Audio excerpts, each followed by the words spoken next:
Hello, everybody out there. Happy Friday. I'm Isabela Rangel. And I'm Richard Burgin. Tonight, we will compare two folk horror films. In one side, we have Midsommar, a 2019 movie written and directed by Ari Aster. Midsommar tells the story of Danny, an American student deeply traumatized after the death of her family. Danny decides to go in an adventure trip to Sweden with her boyfriend Christian and his friends Mark and Josh.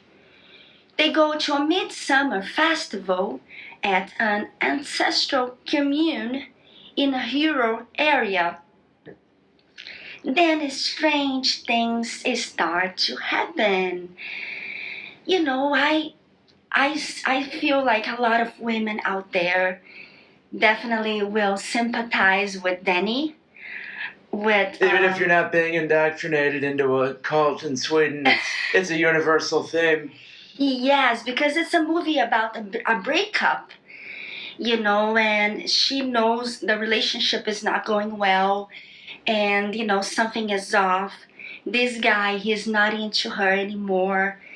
So I feel like a lot of women have went through this before, so it's a very common feeling. That's true. It's very sad, and she is in denial, she doesn't want to accept that the relationship is over. And there's something very tragic about, clinging to a relationship that's really not right for you, or clinging to this kind of asshole guy. Yeah. Not a good feeling. And she feels like, she lost her family. So she's in that very sad, emotional state. It's a very sensitive time in her life. And in the other side, we have The Wicker Man. It's a movie from 1973, directed by Robin Hardy. It talks about a religious police officer that goes to a Scottish island of Somers Isle to look for a missing girl. He ended up finding that the inhabitants practice a pagan religion, and strange things started to happen. Very strange. Yeah. So I feel like these two movies, they have so much in common, right? Oh yeah. I think probably the director Ari, he got influenced by The Wicker Man. Well, I think Ari Aster would say as much himself. I think he loves The Wicker Man, and it was. And it's the kind of movie where a lot of the imagery sticks with you. It's like they have this one scene where the townspeople are watching Sergeant Howie as he's investigating on the island, and they're wearing these creepy animal masks. And it's just kind of like it's done very subtly, but they're there in the background just kind of watching him, and it's like, that's a beautiful shot. Yeah, it's funny because both films, there is like something sweet and grotesque at the same time. I feel that, Oh, yeah. Like they have this, in The Wicker Man, they have like musical. It's very musical. It's like it's a 70s film. And they have all these beautiful images, in the nature, and then the music, and they start singing. But then at the same time, he's looking for a missing girl, and these people, they're weird, they have these different values, and I feel like both films, there is like some religion component on it. In A Wicker Man, when they start the movie, he is like in a Catholic church, and he's very religious. He's doing his communion, And he's about to discover a different kind of religion on Summer Isle, one which is a hostile religion to him. It is, like it's completely against his values, and everything he believes in. And then I think the sacrifice for them in Summer Isle is the communion for them is the sacrifice. which it is Oh, for yeah. their son, the They want to god. be able to grow their crops. They want to Yes. do a sacrifice for make sure the harvest goes well. And I know a lot of, ancient cultures did things like this. They did sacrifices because they believed that, they have to give up something of theirs for God or their God to take, mercy on them and give them a bountiful harvest. Yeah, and Midsummer too, there is the sacrifice scene. So what these two movies have in common? So it's the sacrifice final scene, which both of them they have like the burning. It ends with being burned alive, although in Midsommar Christian gets burned alive in the bear suit. Yeah. Although the bear suit looks kind of like a Wicker Man. So I think that was definitely a tribute. Yeah, the final scene of both films, they have this big sacrifice scene, when it's the burning, and then in Midsummer they even have people from the community that voluntarily decide to die. Yeah, they take it a step further by sacrificing themselves in Midsommar, which you got to give them credit for integrity. If you're going to do a cult that has sacrifices, it's not fair to just sacrifice outsiders who have nothing to do with it. Like, I think if you join, the cult and this is what you believe in, then you should be willing to do it to yourself and not just do it to innocent people. Yeah, and then in the whole movie, Midsummer, he puts so much detail into the clothing. All the clothes have, the commute people, they have this embroidered in their clothes. Each individual have a different symbol in their white clothes. So this is really cool, he puts so much detail, and then the paintings on the wall. I love the tapestry at the beginning. Yeah. It shows the whole plot of the movie, although if you've never seen it before, then you don't realize that until you don't realize, so it's very interesting how much work he actually put into this story, So it's a story in a story. That's how I like to think about it, because it's a story of a breakup. It's Danny's story, and then he also tells a story about this commute, and what they do to people, and people voluntarily come in, and then they have the mushrooms and the drugs, the psychedelic That's drugs. why people join cults. They want easy access to drugs and live in a commune. Yeah, and the Wicker Men, they have that too, because it's in the 70s, so they're drinking a lot, And, And the Wicker Man, they act like they're drunk even when they're not drunk. Even when they're not, yeah. I know, this is really funny. Yeah, so I feel like, this movie Midsommar, they build up, to that. And there were some scenes there. It's just really funny. So he makes psychological horror, what's going on here. You don't know what's going on. And then it's all filmed during the day. Oh, which it shows like a horror film. Doesn't have to be at night. And that's up in Sweden, in the summer, which it's midsummer in the middle of summer. Like in Sweden during the summer, it stays light for very long. Because it's near the Arctic Circle. There's something creepy about it being light out, at midnight. Yes. You lose all sense of time because it's so far north. Yes. And then in the winter, it's the opposite. It just stays dark all day. Yeah. Yeah, so it's very interesting. And then, and then she's there, and then the boyfriend starts he doesn't remember her birthday. He starts, and then there's the girl, that she wants to seduce Christian. Oh, yeah. There's this red hair girl from the commute, and then she was oh, there's the love potion. She's trying to seduce him. And then there's that scene. Yeah, it's very memorable that to have sex. the collective sex scene where they have to do it. God, and do hilarious. The same movements, the same sounds all together. It was a whole bunch of women naked in this circle, and he is attracted to that. He has to go, And then he's like, oh my God, what's going on? And I remember your comment was that he has that face, what the fuck? Yeah, Right? it's a what the fuck kind of expression. Yeah, because he was there, and a Which lot is of very women. realistic for that situation. I would have the what the fuck kind of expression if I were there too. Yeah, and then Janie, she comes and she sees it, oh my God, and that's terrible, and then It accelerates the breakup. Yes.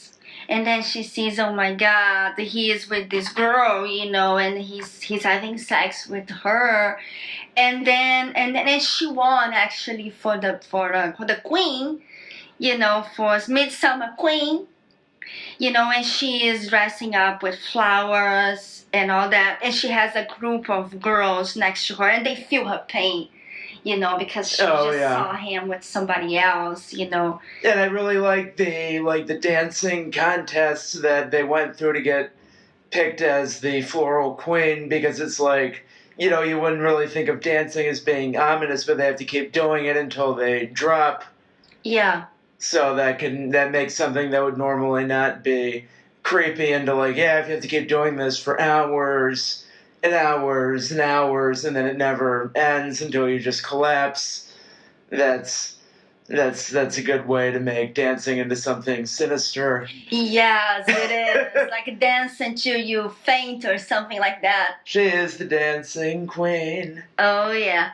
So, it's very interesting. And then you see the story developing, and you see, oh, this guy, he is really, at the beginning we're like, oh, maybe he is an asshole or maybe not, but then he wants to steal his friend work, the thesis, he wants to steal the idea, so he's like, and then you start thinking, yeah, he is really an asshole. Yeah, he's an asshole. Yeah, so he's terrible, and then at the end, she has to decide, she's the queen, right, so she has to decide if he will be sacrificed or not.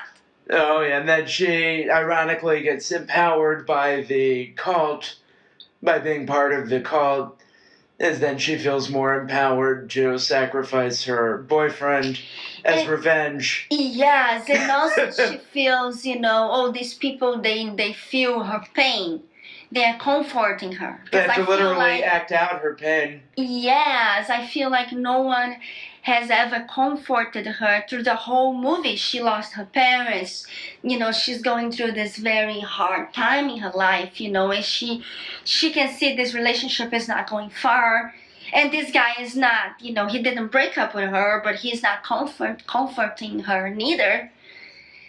So it's that feeling, So Oh, yeah. I guess this community, these people, they are comforting her. And I think that's pretty true to life, too, for why a lot of people join cults. Is like they want a new family, basically, because a lot of times... They want to belong somewhere. Just somewhere. Just something, It's like a lot of times, like I know, like with the Manson family, a lot of the people who joined were runaways. They ran away from home to go to California. Yeah. And then they kind of discovered Manson there, and he gave them the family, quote unquote, big quote unquote, that they wanted. Yeah, they had issues with their family, the parents, and they wanted something meaningful for their lives, So I guess they found that comfort and God in the cult, yeah. So yeah, that's very, it shows this in this film, it's very truthful to the reality, yeah. And then, but I mean, it's hilarious, the expression in her face when she sees him getting, ready to be burned. She has some satisfaction, in her expression, like he deserves it. Yeah, no, I think she kind of deep down wanted to do that. And I think it's kind of a thing, with a lot of people who are like seemingly quiet or submissive. There's secretly like this inner fire burning, and then she got to let her inner fire out and make it into a giant literal blaze that killed her boyfriend. Yeah, that makes sense. So you have this wild animal inside of you. Everybody does. You're waiting to unleash the tiger within. Yes. Yes, or the that fire makes sense. within in this case. Yep, that makes sense. So what was your favorite scenes Well, that's in The Wicker Man? and the Wicker Man, yeah. What do you think? What was your favorite scene? Well, I think the whole sequence when they're starting to prepare for the May Day festival is really well done, because you can kind of see this is when the island's traditions are starting to come to the forefront more. Like, up until that point, everything has been kind of gradually building. Mm-hmm. Like, you know, he goes to the sex education class and they're talking about phallic symbols. Oh my God. He's like, what the fuck? And then he has a great what the fuck expression too. He does. Sergeant Howie. And then, so then on the May Day celebration, it's just this really great kind of montage of showing everybody on the island coming together to celebrate. Well, he's kind of racing against the clock to find the missing girl. And so that whole sequence is just really well done, I thought. Yeah, that's really cool. Yeah, and then, you know, at the end, they were like, oh, you are the one who will be sacrificed. Oh, yeah, he fell for that. He did. And so he found the girl, but the girl, they don't want to sacrifice the girl anymore. Because I don't think they ever wanted to sacrifice her. They just used her as bait to bring him to the island. He was a better virgin sacrifice than her. Yeah, they wanted to attract him to the island. Yeah, that makes sense, you know. So yeah, these two films, they're very powerful movies, you know, that made us think about so many things, you know. And there's so many ways to live life, you know, and so many different religions. That's what we were talking about, you know. There's so many, so what is right for me might not be right for you. That's right, you know, the values are so different, you know. And this is all like what was going on like in Europe before Christianity. Like Europe used to be all pagan. Yeah. And so I guess there's still a little bit of that paganism deep down after like 2,000 years of being Christianized. It's still, people kind of feel the urge to go back to like the pagan roots. Yeah.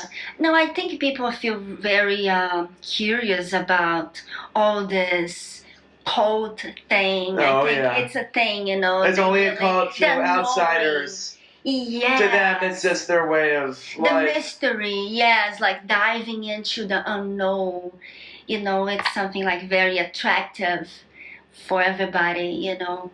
And that's another thing that The Wicker Man and Midsommar have in common, is that both of these cults are in very isolated locations far north, either in Scotland or in Sweden. So I think it kind of creates that mystique of, you know, like, what's happening in this, you know, isolated village near the Arctic, you know, and you kind of wonder about that because it's different from where most people live. So you wonder, what are people doing up there or out in the woods or on this little island, you know? Yeah, it's very seductive. Yeah, they had no signal, no cell phone signal, you know, Christian and Danny and Mark or Josh, you know, they didn't have any signal, so there is nowhere to ask for help, no one. No, and they're hundreds of miles from the big city, Stockholm. Yeah, and it's very interesting. Oh yeah, and then the sacrifice of their elderly people too. You know, and when they reach a certain age, you know, in Midsommar, there was like the values, you know, the rules in the community. They get them jump off the cliff. Yes, that was a very shocking scene, you know, and when they saw that, they saw, oh my God, something is really going wrong here, you know.